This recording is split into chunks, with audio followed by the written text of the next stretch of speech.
అందరికీ నమస్కారం. ఈ రోజు మనతో ఉన్నారు ప్రముఖ ఆధ్యాత్మికవేత్త, జ్యోతిష్య మరియు వాస్తు పండితులు బ్రహ్మశ్రీ గుండెపూరి శివసుధీర్ శర్మ గురువు గారు ఉన్నారు. మాట్లాడదాం. జై శ్రీరామ్ గురువు గారు. జై శ్రీరామ్. శ్రీమాత్రే నమః. శ్రీ గురుభ్యో నమః. గురుగారు, జూలై 14 మంగళవారం అమావాస్య రాబోతుంది జ్యేష్ఠ మాసంలో. అంటే మంగళవారం అమావాస్య అంటే చాలా విశేషం కాబట్టి ఆ రోజు ఎలా వినియోగించుకోవాలి, ఎలాంటి కార్యక్రమాలు చేసుకోవాలి? ముఖ్యంగా నాన్న, మంగళవారం అమావాస్య, దాంతోపాటు జ్యేష్ఠ మాసం, ఇంకోటి పునర్వసు నక్షత్రం కలిసి రావటం, 4 కాంబినేషన్స్ నాన్న. అమావాస్య అంటే రవి, మంగళవారం అంటే కుజుడు, పునర్వసు నక్షత్రం అంటేనేమో గురుడు, జ్యేష్ఠ మాసం అంటేనేమో బుధుడు. ఇన్ని గ్రహాల కాంబినేషన్ కలిసి రావడం అనేది ఇప్పుడు మనం ప్రతిసారి ఎప్పుడు చేస్తున్నా మంచి నిజంగా నిన్న చేసినటువంటి వీడియోలో కూడా మంచి గొప్ప గొప్ప కాంబినేషన్ కలిసి వస్తేనే కదా ముఖ్యమైన తిథులు. మరి అంతే కదా. అట్లాంటి రోజులు వాటిని సద్వినియోగపరచుకోవడం అనేది మన చేతుల్లో మాత్రమే ఉంటుంది. భగవంతుడు ఒక వరాన్ని ఇచ్చాడు, వరాన్ని మనం తప్పనిసరిగా సద్వినియోగపరచుకోవాలి. 100 రూపాయల నోటు ఉంది, 100 రూపాయల నోటు ఉంటే తాగుబోతు చేతిలో ఉంటే తాగుతూ ఉంటాడు, మంచివాడి చేతిలో ఉంటే వీడు తినంగా నలుగురు పెడతాడు. భగవంతుడు వరాన్ని అలా ఇచ్చాడు, దాన్ని ఎలా సద్వినియోగపరచుకుంటాం అనేది మన చేతుల్లో మాత్రమే కేవలం. కాబట్టి ఈ మంగళవారం అమావాస్య, భౌమావాస్య అంటాం దాన్ని.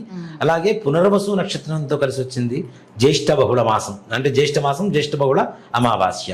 ఈ 4 కలిసి వచ్చిన రోజు నాన్న, ఇప్పుడు జనాలు పడుతున్నటువంటి ఎన్నో రకాలైనటువంటి సమస్యలు ఉన్నాయి.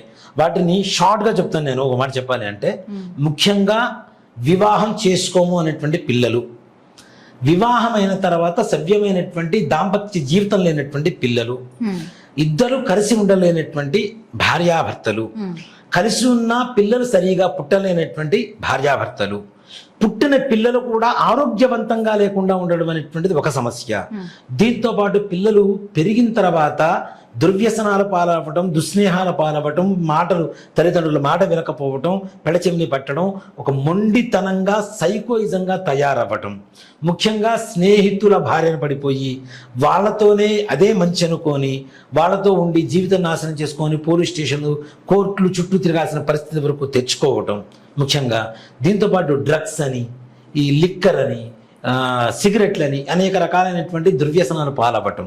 దీంతోపాటు చదువుకున్న పిల్లలకి ఉద్యోగాలు సరిగా రాకపోవటం, వచ్చిన ఉద్యోగాలు అస్సలు ఏమాత్రం కూడా ఎదుగుదల లేకపోవటం, ఎక్కడ వేసిన గొంగళ అక్కడే ఉంటుంది, వీడి పక్కవాడు మాత్రం మంచి వృద్ధిలోకి వస్తాడు, వీడు మాత్రం అక్కడ ఉండిపోతూ ఉంటాడు. అలాగే ఎప్పుడు ఉద్యోగం ఉంటుందో, ఎప్పుడు ఊడిపోతుందో అనేటువంటి భయానకమైనటువంటి పరిస్థితిలో ఇప్పుడున్నటువంటి యువత ఉండిపోవటం, ఉద్యోగాలు చేస్తున్న వాళ్ళందరూ టెన్షన్, ఉద్యోగాలు చేసే చోట కూడా పట్టలేదు. విదేశీ ప్రయాణాలు చేద్దాం అనుకుంటారు, అన్నీ అయిపోతాయి, ఎక్కడో చోట చిన్న బ్రేక్తో ఆగిపోవటం, వెళ్ళిన తర్వాత అక్కడ కష్టాలు పట్టడం, అక్కడ చదువు పూర్తి అవుతుంటుంది, ఉద్యోగం రాదు, మళ్ళీ దానికోసం చెప్పి మరలా ఇంకో డిగ్రీ చేస్తున్నట్టుగా మరలా ఇంకొక పీజీ చేయడానికి మళ్ళీ ఫీజులు కట్టుకోవడం, మరలా అక్కడ ఉండిపోవటం, అక్కడి నుంచి వస్తే మళ్ళీ ఇక్కడి నుంచి వెళ్ళడం కష్టమైపోవటం, ఈ విదేశీ ప్రయాణాలు, ఇల్లు కొనుక్కోవాలనుకోవటం, ఇల్లు కొనలేకపోవటం, ఇచ్చిన అప్పులు ఇస్తారు నాన్న, సస్సేమిరా వెనక్కిరావు, మొత్తుకున్నా సరే కోట్లలో అప్పులు ఇచ్చి లాస్ అయినటువంటి వాళ్ళు చాలా మంది ఉన్నారు. అలా అప్పులు ఇచ్చిన అప్పులు వెనక్కి రాకపోవటం, అప్పులు తీసుకుంటారు, 1,00,000 రూపాయలు తీసుకుంటారు, దానికి వడ్డీలకు వడ్డీలు పెరిగిపోయి ఈ వడ్డీలు కట్టడానికే సంపాదించింది మొత్తం ఇచ్చేసి చివరికి వీళ్ళు తినడానికి కూడా ఆలోచించుకునేటువంటి పరిస్థితుల్లో ఉండిపోతున్నారు. కొంతమంది కొత్తగా పెళ్ళైన వాళ్ళు కూడా, ఒక మాట చెప్పాలంటే, కనపడ్డ కార్డు మొత్తం గీకేస్తాడు, లోన్లు మొత్తం తీసేసుకుంటారు, పర్సనల్ లోన్స్ అని, ఆ లోన్ అని, ఈ లోన్ అని తీసేసుకుంటున్నారు, అవి కట్టలేకపోవటం, అలాగే బయట తీసుకున్నటువంటి జనాల దగ్గర తీసుకున్నటువంటి అప్పులు తీర్చలేకపోవటం, దీంతో పాటుగా అనారోగ్య సమస్య, ముఖ్యంగా BP, sugar, thyroid, cancer, heart, kidney, liver, brain strokes, వీటితో పాటు సూసైడ్ చేసుకోవాలని ఒక సెన్సిటివిటీ ఎక్కువగా పెరిగిపోతుంది. చిన్న వాటికి కూడా ఆ సెన్సిటివిటీ హైపర్ అయిపోతున్నారు వాటి మైండ్ కూడా. ఈ హైపర్లో, టెన్షన్లో ఎవరిని ఏ రకమైనటువంటి మాట ఆడుతున్నామో అనే ఆలోచన కూడా లేకుండా ఇష్టం వచ్చినట్టు గయ్యమని లేవటం, గొడవలు పట్టడం, ప్రేమ ఎక్కువ, బాధ ఎక్కువ, సంతోషం ఎక్కువ, కోపం ఎక్కువ, జాలి ఎక్కువ, దయ ఎక్కువ, ఎమోషన్స్ ఏవి కూడాను స్టేబుల్గా లేకుండా ఫ్లక్చువేషన్స్ ఎక్కువ ఉంటూ, వాళ్ళతో అబ్బాయికైనా అమ్మాయికైనా ఎదుటి వాళ్ళతో అంటే లైఫ్ పార్ట్నర్తో ఉండాలా లేదా అనేటువంటి ఒక భయానకమైనటువంటి పరిస్థితి తీసుకురావటం, ఎక్కడ ఏ ఎమోషన్ కూడా కరెక్ట్గా స్టేబుల్గా ఉండదు, ఫ్లక్చువేషన్స్ ఎక్కువగా ఉంటాయి. దీనివల్ల జీవితంలో కూడా స్టెబిలిటీ లేకపోవటం, ఇన్ని రకాల సమస్యలు నాన్న. ఇవన్నీ కూడాను మన పూర్వ తరాల నుంచి వస్తున్నటువంటి వాళ్ళు చేసినటువంటి, మన పూర్వీకులు చేసినటువంటి పాపాల వల్ల, తప్పొప్పుల వల్ల వచ్చేటువంటి ఫలితాలు. ఆడవాళ్ళని బాధ పెడితే వచ్చేటువంటి వాటిని స్త్రీ శాపం అంటాం. ఆడవాళ్ళు మన వంశీకుల వల్ల ఎవరైనా చనిపోయి ఉంటే దాన్ని స్త్రీ శాపం అంటాం. అలాగే ఆడవాళ్ళని ఏడిపించినా, కొట్టినా, తిట్టినా స్త్రీ శాపం అంటాం. వాళ్ళు కన్నీటి బొట్టు కార్చినా అది స్త్రీ శాపానికి రాబోయే భవిష్యత్ తరాలకు కారణం అవుతుంటుంది. అలాగే 60 సంవత్సరాల లోపల ఆడవాళ్ళైనా మగవాళ్ళైనా వాహన ప్రమాదాల వల్ల, ఫైర్ యాక్సిడెంట్స్ వల్ల, వాటర్ యాక్సిడెంట్స్ వల్ల, సూసైడ్స్ వల్ల, మర్డర్స్ వల్ల 60 సంవత్సరాల లోపల ఎవరైనా చనిపోయి ఉన్నా, హెల్త్ ప్రాబ్లమ్స్ వల్ల కానీ చనిపోయి ఉన్నా, వాళ్ళది మగవాళ్ళు చనిపోతే పితృదోషం అంటాం, ఆడవాళ్ళు చనిపోతే స్త్రీ శాపం అంటాం. అలానే జంతువుల్ని, ముఖ్యంగా గోమాతని హింసించడం, కొట్టడం, చంపడం వాటి చావుకి కారణం అవ్వడం, సర్పాలను కొట్టడం, చంపడం, అలాగే వృక్షాలను కూడా, అవసరమైనటువంటి దేవతా వృక్షాలను కూడా కొట్టివేయటం, భావుల్ని బూడ్చివేయటం, బ్రాహ్మణుల్ని నింద వేయటం, గురు నింద వేయటం, దేవతా నింద వేయటం, దేవతల్ని తిట్టడం. ఇందాక వాళ్ళు చెప్పారు, ఎవరు మా ఇంట్లో ఉన్న దేవుళ్ళని మొత్తం ఎత్తేసాట, వాళ్ళ ఇంట్లో ఉన్న దేవుళ్ళని మరితొచ్చి. చిన్న మాట తేడా అంతే. దీపం చేసి పక్కకు వచ్చిందట, టీ పెట్టుకుందామని దీపారాధన కూడా తీసి మొత్తం పక్కన పడేసాట. అమ్మాయి ఏడుస్తూ ఫోన్ చేసింది, అయ్యగా నాకేం కాదు కదా అని. నాన్న జరిగిన దానికి ఏం చేస్తాను నాన్న, చక్కగా గోమూత్రం జరుపుకొని ముందు దేవుడిని పెట్టేసుకో, మళ్ళీ దీపారాధన చేసుకో అని అమ్మాయి ఏడుస్తూ ఫోన్ చేసింది. ఇట్లానే భార్యల మీద, భర్తల మీద అఘాయిత్యాలు చేయటం, దురాశ. మనం కష్టపడడానికి వస్తే బాగానే ఉంటుంది, ఈజీగా మనీకి అలవాటు అయిపోయి మోసాలు చేయటం, మోసాల బారిన పడటం. మోసాలు చేసేవాళ్ళు ఉన్నారు, ఇట్లాంటి దోషాల వల్ల మోసాల బారిన పడేటువంటి వాళ్ళు ఉన్నారు. ఇవన్నీ కూడా నాన్న మన పూర్వీకుల వల్ల, మన పూర్వీకులు చేసినటువంటి తప్పొప్పుల పాపపుణ్యాల ఫలితం వల్ల వచ్చేటువంటి దోషాలని చెప్తాం. దీనికి కారణం శుక్రుడు, కుజుడు, రాహు, కేతువు. రాహుకేతువులతో కుజుడు కలిసున్నా, శుక్రుడితో కుజుడు కలిసున్నా, శుక్రగ్రహ దృష్టి కలిగిన, లేదు గురుడితో రాహు కలిసున్నా, కేతువు కలిసున్నా, తప్పనిసరిగా ఈ గ్రహస్థితులు మొత్తం కూడాను మన పూర్వీకులు చేసినటువంటి పాపాల వల్ల వస్తూ ఉంటాయి. కాబట్టి ఇట్లాంటి అన్నిటి వల్ల ఇప్పుడు అనుభవిస్తున్నటువంటి జనరేషన్స్ కష్టాలు. నెక్స్ట్ తరాల్లో ఏంటి, ఇంకా వివాహాల పటం ఉండదు, అయినా స్థిరంగా ఉండవు, సంతానం కలగడం ఉండదు, కలిగిన సంతానంలో కూడా ఆడపిల్లలే పుట్టడం, వంశం నిర్వంశం అయిపోవడం, ఆడపిల్లలు కూడా కొన్ని తరాల తర్వాత అసలు పిల్లలు పుట్టకుండా ఆగిపోవడం. దీంట్లో ముఖ్యంగా నేను చాలాసార్లు చెప్తూనే ఉంటాను, అశ్వని, ఆరుద్ర, మఖ, స్వాతి, మూల, శతభిషం, రోహిణి, హస్త, శ్రవణం, మృగశిర, చిత్త, ధనిష్ట, పునర్వసు, విశాఖ, పూర్వాభాద్ర, అనురాధ, పుష్యమి, ఉత్తరాభాద్ర. ఈ నక్షత్రాలు అతి ఎక్కువగా జననం జరుగుతూ ఉంటాయి. 7వ తరంలో తప్పనిసరిగా ఆశ్లేష నక్షత్ర జననం జరుగుతుంది. ఇది 14 తరాల పాటు ఈ దోషం వంశాన్ని వెంబడిస్తూ ఉంటుంది. కాబట్టి ఈ సమూలమైనటువంటి నిర్మూలన చెయ్యకుండా మీరు 100 కోట్లు ఖర్చు పెట్టి యజ్ఞం చేసినా ఆ యజ్ఞానికి కూడా మీ కర్మ అంటుకొని సంపూర్ణమైన ఫలితం రాదు. మీరు చేస్తున్న పూజకే కాదు, పని కూడా, మనం చేస్తున్న కష్టానికి కూడా పితృదేవతల అనుగ్రహం తప్పనిసరిగా ఉండాలి నాన్న. దేవత అదే చెప్తాం కదా, నువ్వు దేవుడికి దండం పెట్టకపోయినా పర్లేదు, తల్లిదండ్రులకు అన్నం పెట్టు. వీళ్ళకి అన్నం పెడితే దేవుడికి దండం పెట్టకపోయినా పర్లేదని చెప్తాం. మాతృదేవో భవ, పితృదేవో భవ అని చెప్పి మన పెద్దవాళ్ళు చెప్తూ ఉన్నారు, అవునా? సో ఇలాంటివి నైతిక విలువలు అంటాం ముఖ్యంగా చెప్పాలంటే, అవునా? ఎథిక్స్. ఈ నైతిక విలువలు ఎవరైతే పాటిస్తారో వాడు దేవుడితో సమానమేనా అన్న.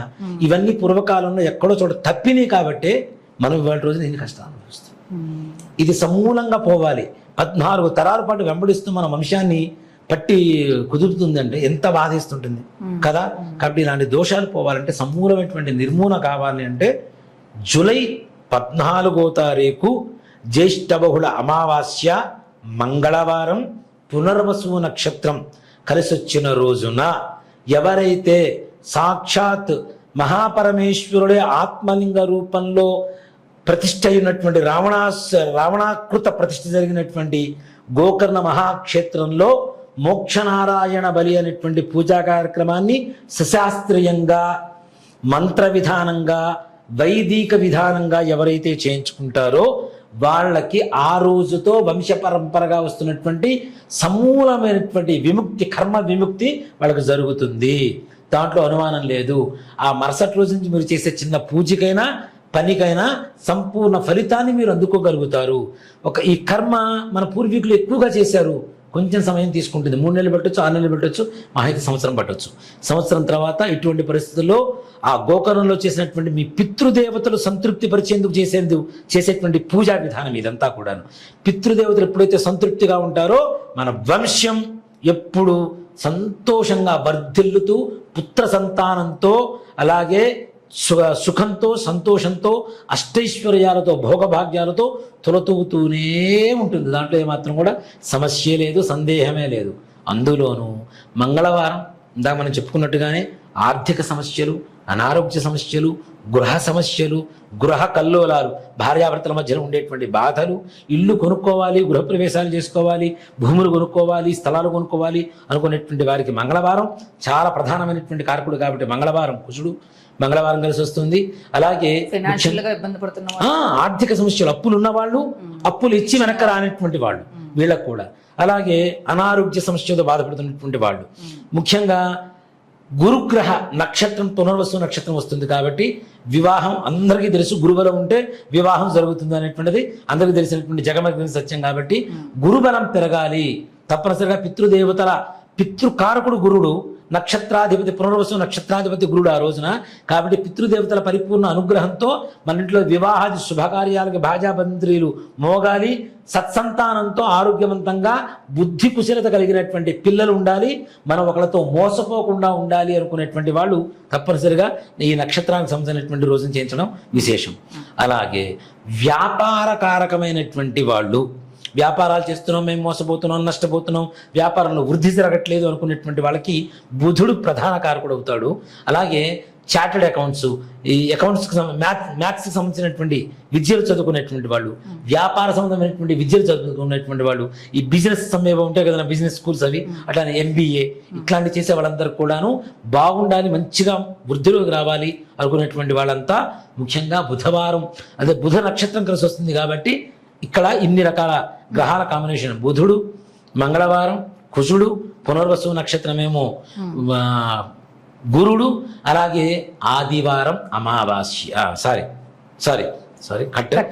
మంగళవారం అమావాస్య అంటే సూర్యుడు. ఎలా జరుగుతుంది, శాస్త్రీయంగా జరుగుతుందా, మంత్రయుక్తంగా జరుగుతుందా, విధి విధానంగా జరుగుతుందా లేదా అనే విషయం వాళ్ళకి ఎవరికి తెలియనటువంటి విషయం. ఇన్ని సంవత్సరాల అనుభవం ఉంది. Experience is the more than perfect number 1. దాంట్లో అతి ఎక్కువగా లోతుగా వెళ్ళి ఎక్కువగా దాని గురించి తెలుసుకున్నటువంటి వ్యక్తిని మొట్టమొదటిగా యూట్యూబ్లో ఈ విషయం గురించి చెప్పినటువంటి వ్యక్తి నేనే. దాంట్లో ఏమాత్రం కూడా సందేహం లేదు. మీరు గోకర్ణాన్ని కొట్టినా, గుండెపూడి శివశుద్ధి శర్మని కొట్టినా, మోక్షనారాయణ బల్లి కొట్టినా ఫస్ట్ వచ్చేది నాది ఇదే వీడియో, ఫస్ట్ ఇవే వీడియోస్ వస్తాయి. సో కాబట్టి దయచేసి ఇవి వేరే వాళ్ళ భార్యను పడి మోసపోకండి. ఆన్లైన్ వ్యవహారాలు చెప్పి కొంతమంది ఆన్లైన్లో పూజలు చేయిస్తున్నారు ఈ వెబ్సైట్ల వాళ్ళు. అవి కూడాను అవి ఎంతవరకు జరుగుతాయి నాన్న, నేను ప్రతి నెల 2018 నుంచి ప్రతి నెల వెళ్తూనే ఉన్నానమ్మా. కాబట్టి అక్కడ ఏం జరుగుతుంది, ఎలా ఉంటుందని నాకు తెలుసు. అలాంటి జనాలకి మోసం జరగకూడదు, మనల్ని నమ్ముకొని మన వీడియో చూసి ఇంత దూరం వచ్చిన వాళ్ళకి మంచి జరగాలనే ఉద్దేశంతోనే 1-2 సార్లు మిమ్మల్ని హెచ్చరించడం జరుగుతోంది. దయచేసి ఈ మోసాల బారిన పడి మాకు ఫలితం రాలేదు అని చెప్పి మరలా మీరు నాకు ఫోన్ చేసి అడిగితే నేను చేయగలిగింది చెప్పగలిగింది ఏమీ లేదు, నమస్కారం చెప్పడం తప్పితే.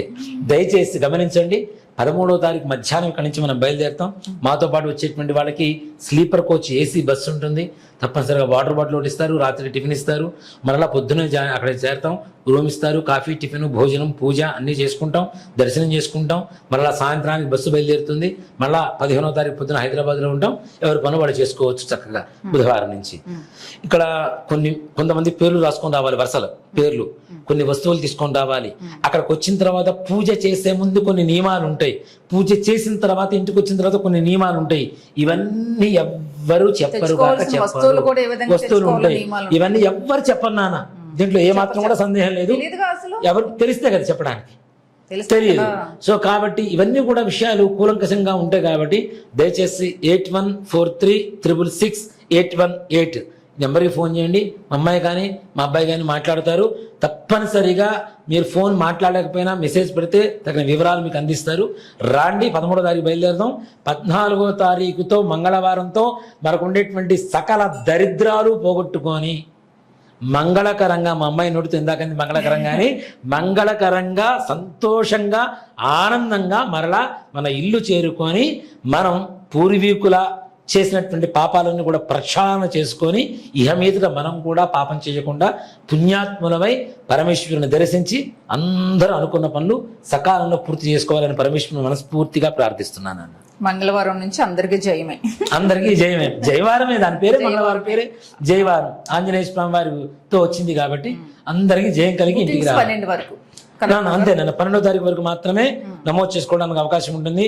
దయచేసి గుర్తుపెట్టుకోండి. 13వ తారీఖు ఫోన్ చేస్తాం, మేము వస్తాం, ఇట్లాంటివి చెప్పకండి. 12వ తారీఖు సాయంత్రం వరకు నమోదు చేసుకోండి. ఎవరైనా టికెట్ డబ్బులు క్యాన్సిల్ చేసుకుంటే మరలా రిటర్న్ వెనక్కి తిరిగి రావు. పూజ డబ్బులు కట్టున్నారు, అది నెక్స్ట్ మంత్ కైనా ఇచ్చేసుకోవచ్చు. టికెట్ అప్పుడప్పుడు క్యాన్సిల్ చేసుకోవడం కుదరదు కాబట్టి దయచేసి చెప్తున్నాను. టికెట్ డబ్బులు అయితే రిటర్న్ రావు, ముందుగా మేము వాళ్ళకి చెల్లించి ఉంచుతాం కాబట్టి దయచేసి గమనించండి. నా బాధని బాగా అర్థం చేసుకునే వాళ్ళందరూ నా వాళ్ళేది గ్యారంటీ. మీరు అందరూ అర్థం చేసుకుంటారు నా బాధను కూడా. దేనికంటే నాతో మాట్లాడుతున్నప్పుడు సంతోషం ఉన్నప్పుడు నా బాధను కూడా అర్థం చేసుకుంటారనే భావనే కదా మనకి. కాబట్టి దయచేసి అర్థం చేసుకోండి, రాండి, వెళ్ళొద్దాం, పూజ చేయించుకొని వద్దాం. ఓకే గురుగారు, జయ శ్రీరామ్. జయ శ్రీరామ్. శ్రీమాత్రే నమః. శ్రీ గురుభ్యో నమః.